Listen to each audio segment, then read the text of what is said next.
أعوذ بالله من الشيطان الرجيم بسم الله الرحمن الرحيم يوصيكم الله في أولادكم للذكر مثل حظ الأنثيين فإن كن نساء فوق اثنتين فلهن ثلثا ما ترك وإن كانت واحدة فلها النصف ولأبويه لكل واحد منهما السدس مما ترك إن كان له ولد فإن لم يكن له ولد وورثه أبواه فلأمه الثلث فإن كان له إخوة فلأمه السدس من بعد وصية يوصي بها أو دين آباؤكم وأبناؤكم لا تدرون أيهم أقرب لكم نفعا فريضة من الله إن الله كان عليما حكيما صدق اللہ العظیم۔ اللہ تعالی ترکے کی تقسیم کے لیے تم کو تمہاری اولاد کے بارے میں حکم کرتے ہیں کہ مرد کا حصہ دو عورتوں کے حصے کے برابر ہے۔ سو اگر میراث لینے والی عورتیں ہی عورتیں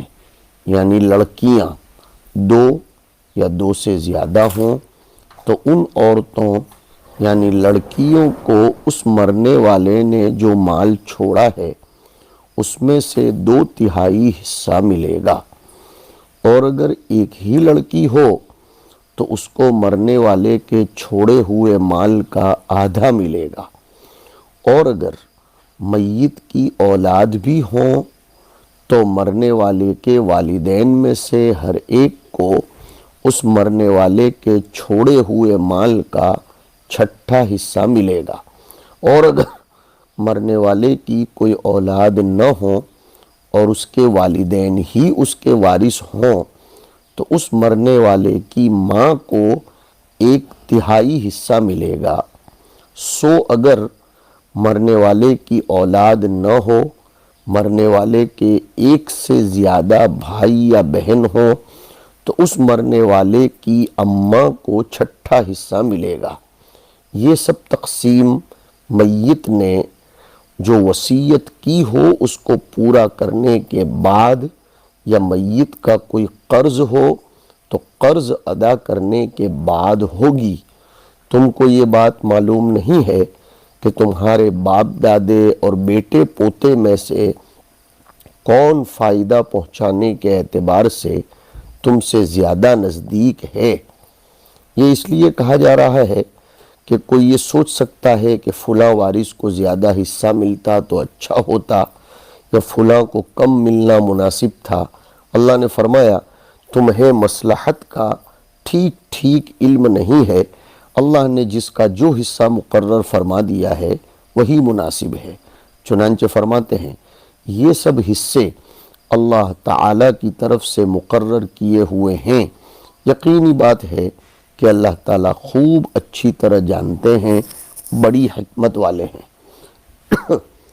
طلبہ عزیز، اب یہاں سے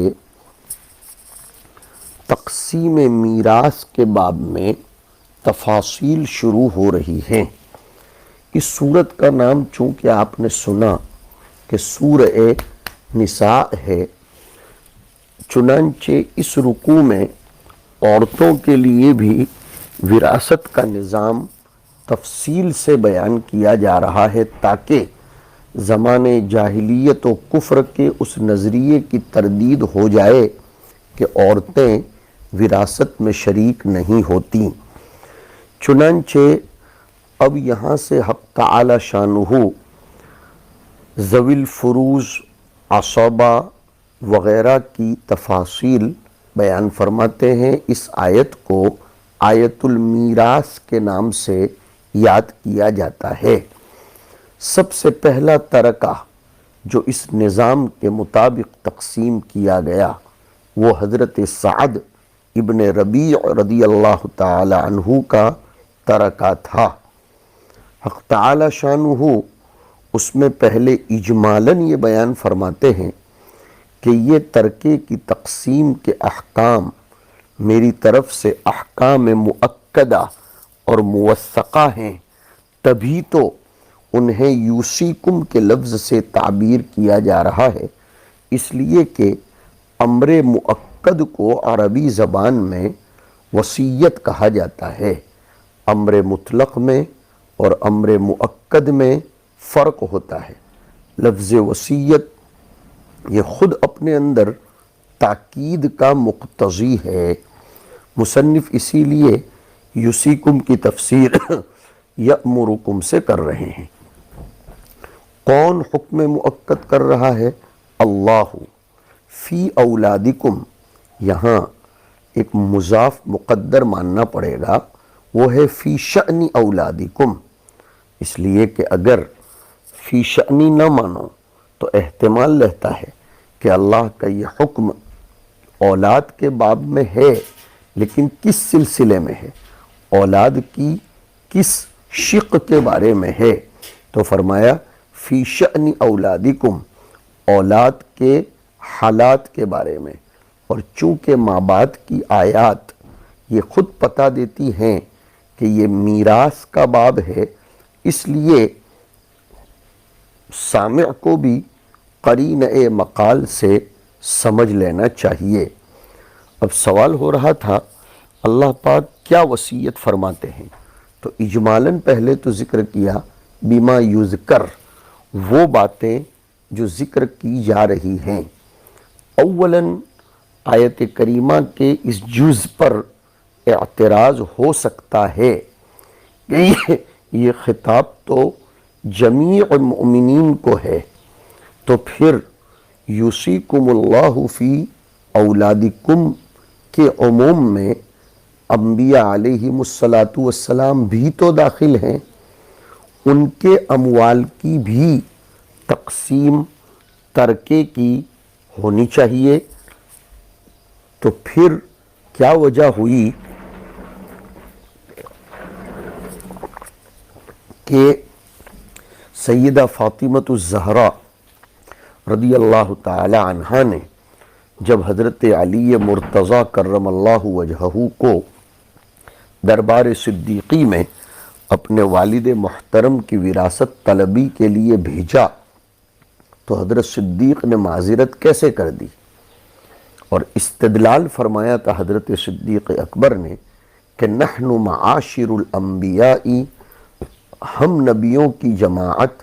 ہماری وراثت نہیں چلتی، ہم جو کچھ چھوڑ کر جاتے ہیں وہ صدقہ قرار پاتا ہے۔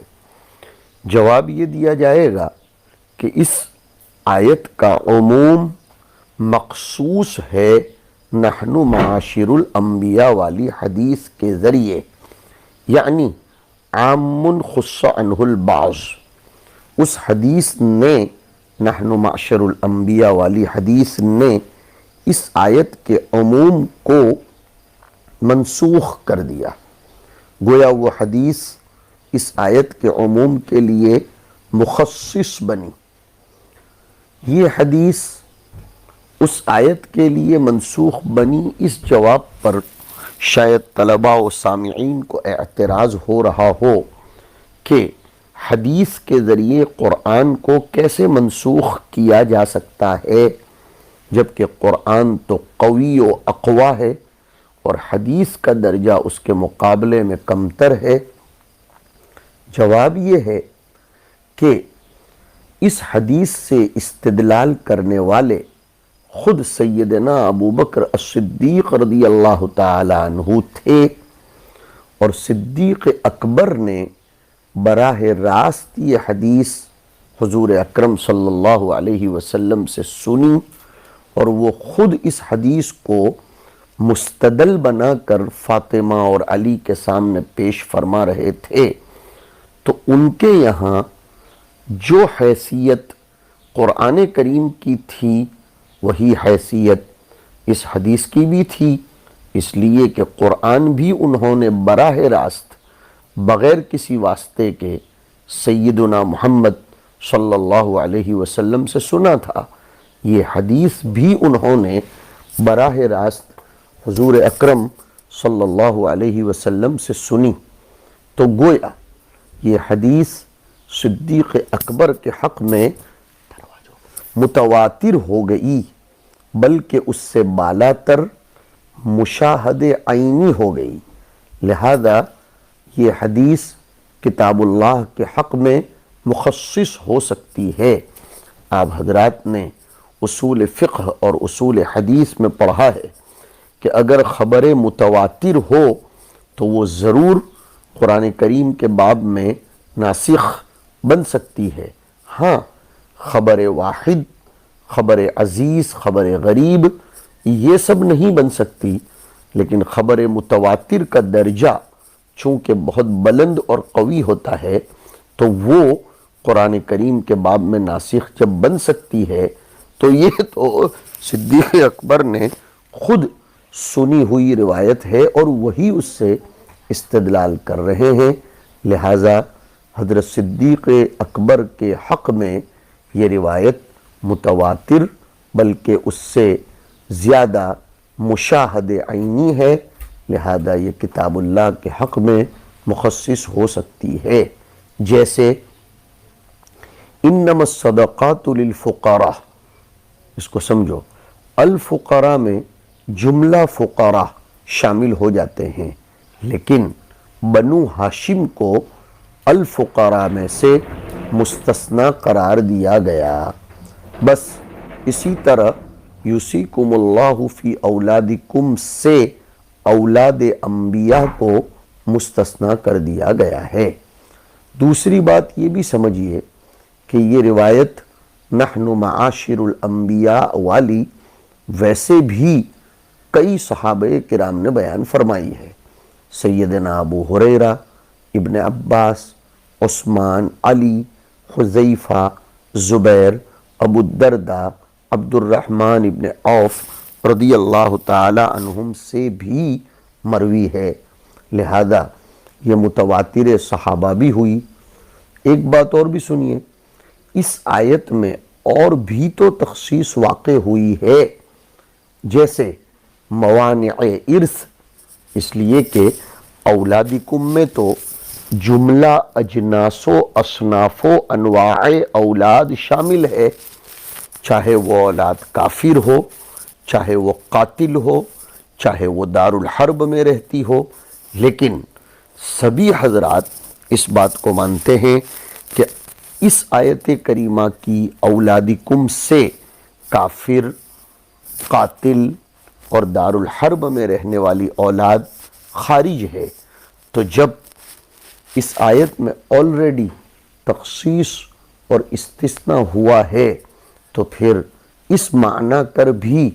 انبیاء کی اولاد بھی اس سے مستثنیٰ ہو جائے گی۔ ایک بات اور بھی سنیے کہ جس مال کو حضور کی وراثت قرار دے کر اس کا مطالبہ کیا جا رہا تھا، یعنی فدق کا مال، تو وہ مال تو مال فی تھا، نہ کہ مال مملوک تھا، اور وراثت تو ویسے بھی مملوک اشیاء میں چلتی ہے۔ مال فی کے بارے میں تو آیا کہ ما افاء اللہ علی رسولہ من اہل القرى فللہ وللرسول ولذی القربى والیتامى والمساکین وابن السبیل۔ حضور اکرم صلی اللہ علیہ وسلم کا قبضہ اس باغ فدق اور مال فدق پر متولیانہ تھا، مالکانہ نہیں تھا۔ قبضے کی دو قسمیں ہوتی ہیں، ایک متولیانہ قبضہ ہوتا ہے اور ایک مالکانہ قبضہ ہوتا ہے۔ مالکانہ قبضے میں تو ورثہ اپنا استحقاق ثابت کر سکتے ہیں، لیکن متولیانہ قبضے میں ویسے بھی ورثہ اپنا استحقاق ثابت نہیں کر سکتے۔ ایک بات اور سنیے، مان لیجئے شیعوں کی بات کو کہ باغ فدق یا اور مال حضور کا موروث تھا، تو ہمارا سوال یہ ہے کہ چلیے بالفرض صدیق اکبر نے نہیں دیا تو حضرت علی بھی تو خلافت پر براجمان ہوئے تھے، حضرت علی نے اپنی خلافت کے بعد اس کو کیوں آل رسول میں تقسیم نہیں فرمایا رضی اللہ تعالی عنہ؟ جواب دیجئے۔ ایک بات اور بھی ہے کہ آیت میراث سے ما قبل کے احکام، جیسے صرف 4 بیویوں پر اکتفا وغیرہ، یہ نبی کے لیے نہیں تھے، ویسے ہی یہ حکم بھی نبی کے لیے نہیں ہے۔ 4 پر اکتفا، تقسیم بین الزوجات کا واجب ہونا، مہر کا واجب ہونا، جیسے وہ نبی علیہ السلام کے لیے نہیں تھے، ویسے یوصیکم اللہ فی اولادکم والا معاملہ بھی نبی علیہ السلام کے لیے نہیں ہے۔ کوئی شخص یہ سوال کر سکتا ہے کہ اگر نبی کی وراثت نہیں چلتی تو وورث سلیمان داؤد، اس کا کیا مطلب ہوگا؟ اور ایسے ہی یرثنی ویرث من آل یعقوب، اس کا کیا جواب ہوگا؟ تو اس کا جواب یہ دیا جائے گا کہ وورث سلیمان داؤد اور رب ھب لی من لدنک ولیا یرثنی ویرث من آل یعقوب میں وراثت سے علم اور نبوت مراد ہے۔ اسی لیے تو فرمایا کہ العلماء ورثۃ الانبیاء وان الانبیاء لم یورثوا دینارا ولا درہما انما ورثوا العلم۔ اور دوسری بات یہ بھی ہے کہ وورث سلیمان داؤد سے اگر اعتراض کیا جاتا ہے تو پھر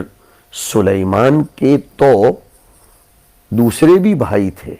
یعنی داؤد علیہ السلام کے 19 بیٹے تھے، تو سلیمان علیہ السلام کے ساتھ داؤد علیہ السلام کی تو اور بھی اولاد تھی۔ پھر وورث سلیمان داؤد، سلیمان کی تخصیص کیوں؟ مال میں تو سبھی ورثہ مساوی ہوتے ہیں۔ اصل بات یہی ہے کہ سلیمان علیہ السلام کو وراثت نبوت داؤد علیہ السلام کی ملی تھی، اور وہی یہاں مراد ہے۔ اس بات کو اچھی طرح سمجھ لینا چاہیے اور کسی واہمے میں اور مغالطے میں مبتلا ہونے کی ضرورت نہیں ہے۔ بہرحال فرماتے ہیں کہ یوصیکم اللہ فی اولادکم للذکر منہم، ان میں سے مذکر کے لیے، ان میں سے یعنی اولاد میں سے جو مذکر ہیں ان کے لیے 2 مؤنث کا حصہ، یعنی 2 بہنوں کے برابر ایک بھائی کو اور 2 بیٹیوں کے برابر ایک بیٹے کو ملے گا۔ حظی ای نصیب الانثیین، یہ کب ہوگا کہ لڑکے کو لڑکی کا دوگنا ملے گا؟ جواب دے رہے ہیں اذا اجتمعتا معہ، اگر 2 لڑکیاں ایک لڑکے کے ساتھ جمع ہو جائے، یعنی مرنے والے کی اولاد میں 2 لڑکیاں اور ایک لڑکا ہو، فلہو یعنی لڑکے کو نصف المال، پورا آدھا حصہ ملے گا، ولہما النصف، اور 2 لڑکیوں کے درمیان آدھا ہوگا، یعنی لڑکا تو اکیلا نصف لے گا اور 2 لڑکیوں کو نصف ملے گا، یعنی اس نصف میں سے پھر 2 حصے کر کے دونوں کو ایک ایک دیا جائے گا، اور لڑکے کو اس کا یعنی ایک لڑکی کا دوگنا یعنی پورا نصف ملے گا۔ فَإِن كَانَ مَعَهُ وَاحِدَةٌ، اور اگر لڑکا ایک ہے اور لڑکی بھی ایک ہے تو پھر فَلَهَا الثُّلُثُ، تو لڑکی کو 1 ثلث، وَلَهُ الثُّلُثَانِ، اور لڑکے کو 2 ثلث برابر ہے، لڑکی کو 1 ثلث تو اس کا ڈبل، لڑکے کو 2 ثلث۔ وَإِنْ انفرد، اور اگر لڑکا اکیلا ہی ہے، مرنے والے کی لڑکیاں نہیں ہیں، حاز المال، تو وہ پورے مال کو تعصیب بنفسہ کی بنا پر، عصبہ بنفسہ ہونے کی بنا پر لے لے گا، پورا مال اسی کو حاصل ہوگا۔ سوال یہ پیدا ہوتا ہے کہ اسلام کا یہ نظام میراث کیسا ہے کہ لڑکی کو سنگل حصہ اور لڑکے کو یعنی مذکر کو ڈبل حصہ ملتا ہے؟ ہونا تو یہ چاہیے تھا کہ لڑکی کو، عورت کو مرد سے زیادہ ملتا، اس لیے کہ عورت باہر نکل سکتی نہیں، کما سکتی نہیں، اگر وہ مردوں سے اختلاط کرے تو اس پر تہمت لگتی ہے، تو جب وہ عاجزہ عن الکسب ہے، وہ کما نہیں سکتی، اس کو مال زیادہ ملنا چاہیے۔ چلیے ٹھیک ہے، زیادہ نہ ملے تو کم از کم مساوی تو ملنا چاہیے۔ پھر کیا حکمت ہے کہ لڑکی کو لڑکے کا آدھا حصہ دیا جاتا ہے اور لڑکے کو اور مذکر کو لڑکی کا ڈبل؟ جوابات سنیے کہ عورت کا اگر عورت کا گھر سے نکلنا، یہ آپ بات کرتے ہیں، تو عورت کا نکلنا یہ تو بہت کم ہوتا ہے، عورت کا خرچہ بھی کم ہوتا ہے، عورت پر ذمہ داریاں نہیں ہیں، اس لیے کہ عورت کا شوہر یہ اس پر خرچ کرنے کا مکلف ہے، یہ اس کی ذمہ داری ہے، اس کے ذمے اس کو واجب قرار دیا گیا ہے، تو عورت کو تو خرچے پانی کی، خود سے کسب کی کوئی ضرورت نہیں ہے۔ اس کے باب میں تو مرد کو منفق قرار دیا گیا ہے۔ اس نظریے سے تو مرد کو مال کی ضرورت زیادہ ہے۔ الرجال قوامون علی النساء والی آیت کو دیکھو تو اس میں خود اللہ تعالی شان منفقانہ مرد کی بتلاتے ہیں کہ وَبِمَا أَنفَقُوا مِنْ أَمْوَالِهِمْ۔ دوسری بات یہ ہے کہ عورت قلیلۃ العقل کثیرۃ الشہوت ہوتی ہے، اگر اس کو مال زیادہ دیا جائے تو وہ اس میں فساد برپا کر دے گی اور اس کو لوگ پٹا لیں گے اور وہ سوء تصرف کرے گی۔ مرد میں کمال عقل ہوتا ہے، اس لیے وہ اپنے علم، اپنے حلم، اپنی دانش اور اپنی فراست کی بنا پر مال کو صحیح جگہ پر خرچ کرے گا، دنیا میں بھی اس کو بدلہ ملتا ہے اور آخرت میں بھی اس کو بدلہ ملتا ہے۔ مثلا وہ صرف کرے گا یتامہ کے پیچھے، ملہوفین کے پیچھے، بیواؤں کے پیچھے۔ اس کی وجہ یہ ہے کہ مرد سے کئی ایک لوگ ملتے ہیں، مرد کو لوگوں کی ضروریات پر اطلاع ہوتی ہے، اور عورت کی مخالطت جب معاشرے کے لوگوں سے نہیں ہو پاتی تو وہ اس پر قادر بھی نہیں ہے، اس لیے بھی اس کو کم دیا گیا ہے۔ مختصر یہ کہ عورت کو اگر بیوی ہے تو ذمہ دار اس کا شوہر کو قرار دیا گیا، اگر ماں ہے تو بیٹے کو قرار دیا گیا، بہن ہے تو بھائی کو قرار دیا گیا، بیوہ ہے تو بیت المال کو اور معاشرے کو اس کا ذمہ دار قرار دیا گیا ہے۔ لہٰذا عورت کو مال کی زیادہ ضرورت نہیں ہے، معاشرے کے تقاضے یہ سب پورا کرنے کی ذمہ داری مرد کو دی گئی ہے۔ اگر اس اینگل سے دیکھو تب تو اب عورت کو کچھ بھی نہیں ملنا چاہیے۔ اسلام کا احسان ہوا کہ اس نے عورت کو کم از کم سنگل بھی تو دیا ہے۔ واللہ اعلم بالصواب وصلی اللہ علیہ